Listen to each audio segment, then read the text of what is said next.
Welcome back here on Live Now from Fox. You are taking a live look once again over at the Israel-Gaza border as we continue to bring you the latest on the Israel-Hamas war. Now, we did have a news briefing that wrapped up a short time ago with the Israeli government. Spokesperson Eylon Levi providing the latest details here and answering questions from members of the media. I do want to pop that up so we can listen in raw and unfiltered.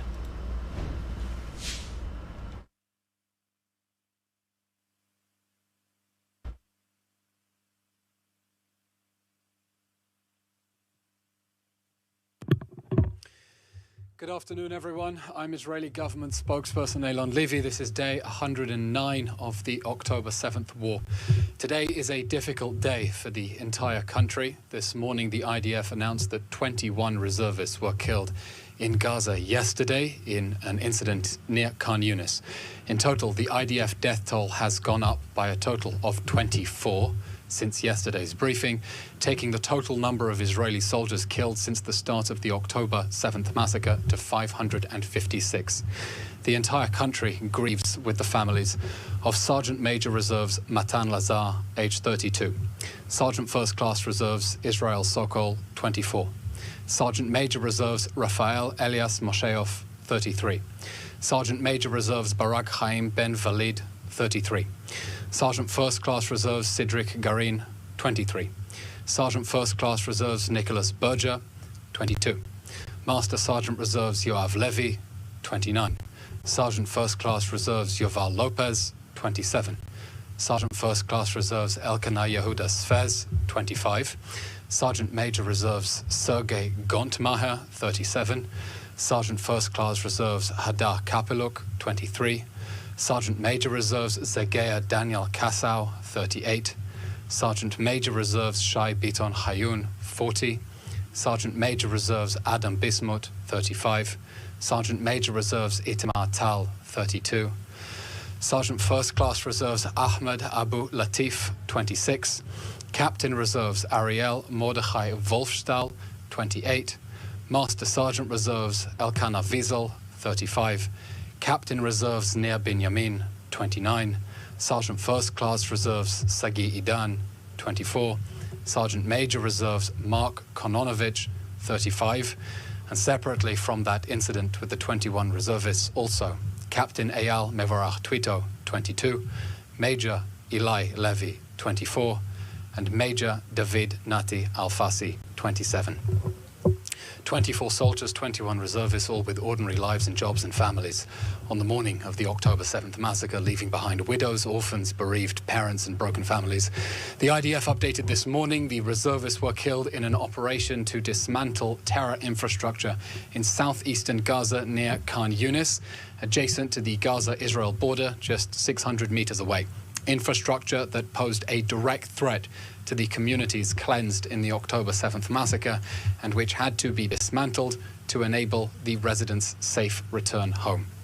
Around 4 p.m., terrorists fired an RPG at a tank securing the force. Simultaneously, an explosion caused the collapse of two-story structures with the force inside and nearby. It's believed that the explosion was most likely caused by the explosives laid down by our forces to demolish that infrastructure. The IDF has opened an inquiry into the tragedy. Following the incident, Prime Minister Benjamin Netanyahu underlined the need to learn the necessary lessons from the incident and do everything to safeguard the lives of our soldiers. The Prime Minister noted the IDF's great achievements in this war that Hamas started, including completing the encirclement of Khan Yunis today, and acknowledged the very heavy costs our country is paying. He added that while we bow our heads in memory of the fallen, we are not relenting even for a moment in striving toward the goal to which there is no alternative: total victory over Hamas, the Prime Minister said, and I quote, "Together we will fight, and together we will win." A humanitarian update. Yesterday, the 10,000th truck of humanitarian aid entered Gaza since the start of the October 7 massacre. That's 213 trucks going in, 92 via security checks at Nitzana and then Rafah, and 121 via Kerem Shalom. In total, since the massacre, the total aid entering Gaza through the crossings with Israel and Egypt is 186,540 tons, 186,540 tons aboard 10,136 trucks. We repeat, there is still excess capacity for more aid to enter. There are no limitations on the admission of humanitarian aid. International actors interested in seeing more aid in Gaza should send more. We still have a problem that UN agencies are unable to distribute the aid as quickly as Israel is processing it, and it is lamentable that UN officials who have also been covering up for the fact that Hamas hijacks aid and covering up for the fact that it wages war out of hospitals are trying to cover up their own systemic failure by demanding the opening of new entry routes when there is already adequate and excess capacity at the existing ones. And of course, we welcome the establishment of 4 new warehouses to enhance the logistical capabilities of the international organizations on the ground receiving the humanitarian aid. More information, as always, is available on the COGAT mini site, which is regularly updated with the latest details of the humanitarian aid efforts. An update on the hostage crisis. Time is running out for the hostages we fear are being tortured and raped and executed in the Hamas terror dungeons. Latest figures remain unchanged. Of the 253 hostages abducted on October 7th, 132 remain in Gaza, 28 of whom we know are already dead. There are another 4 from before the massacre, dating back to 2014. Those hostages have all been held incommunicado without Red Cross access. Yesterday, the Prime Minister Benjamin Netanyahu met French Armed Forces Minister Sébastien Lecornu and noted that we in Israel are still waiting for proof that the medicines for the hostages, which France helped deliver, have actually reached their destination at all. Today, the Knesset heard chilling testimonies from survivors of Hamas captivity about the sexual abuse taking place in the Hamas terror dungeons. Survivor Chen Goldstein Almog spoke of hostages missing their periods, and she expressed her hope that that is because their bodies are shutting down the possibility of getting pregnant while they are being raped. 19 of the remaining hostages are female, and the youngest, Gali Tarshansky, is only 13. Captivity survivor Aviva Siegel also told the Knesset that men are also experiencing sexual abuse. She said they're experiencing the same as the women, they just can't get pregnant.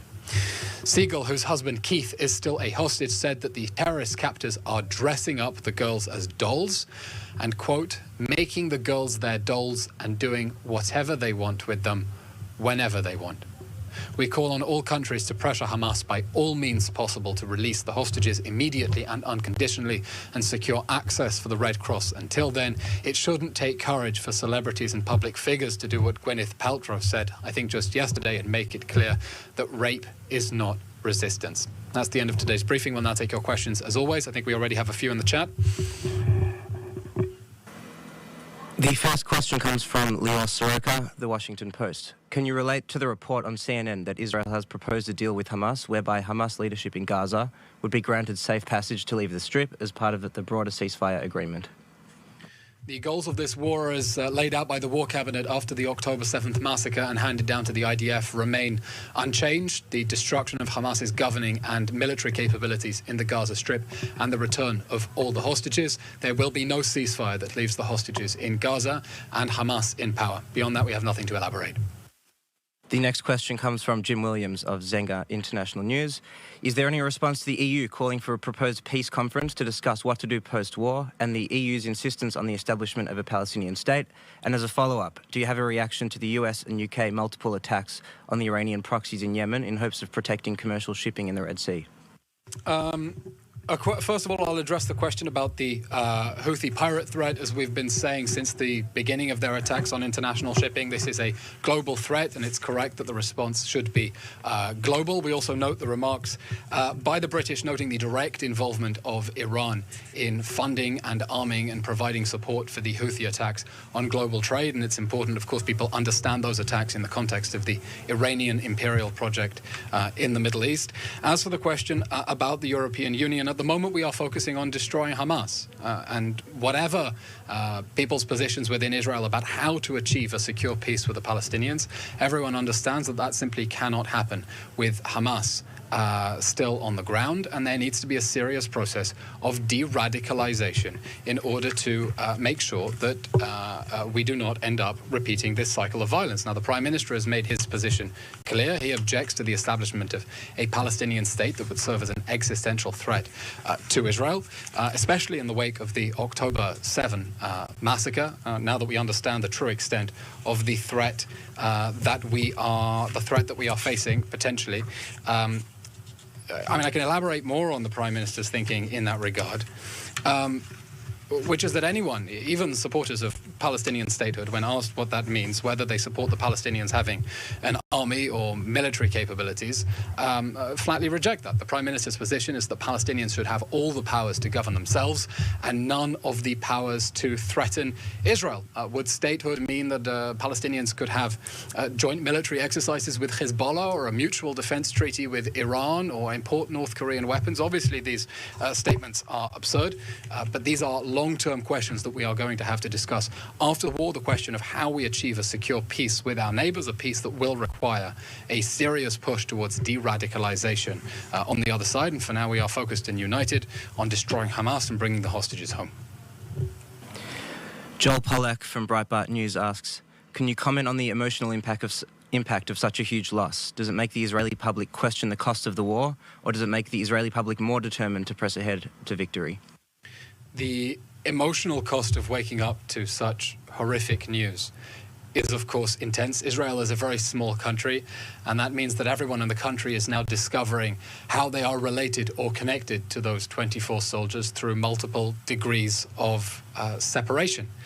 But the people in Israel understand very clearly why we are fighting this war, which is not a war of choice. It is a war that Hamas declared on us on October 7th with the massacre, and the bloodiest massacre of Jews since the Holocaust, with an armed invasion by air, land and sea, an attack that they are threatening us, that they want to do again and again, and an attack that all of our allies, as they understood on October 8th, they understand that Hamas will not stop until it is stopped. And that is why we continue fighting to dismantle Hamas's military and governing capabilities and bring back the hostages.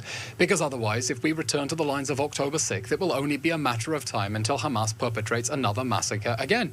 Everyone understands the Hamas army of terror exists for the sake of war, and therefore for the sake of peace, it must go. And that was Israeli government spokesperson Eylon Levi as he was answering questions from members of the media.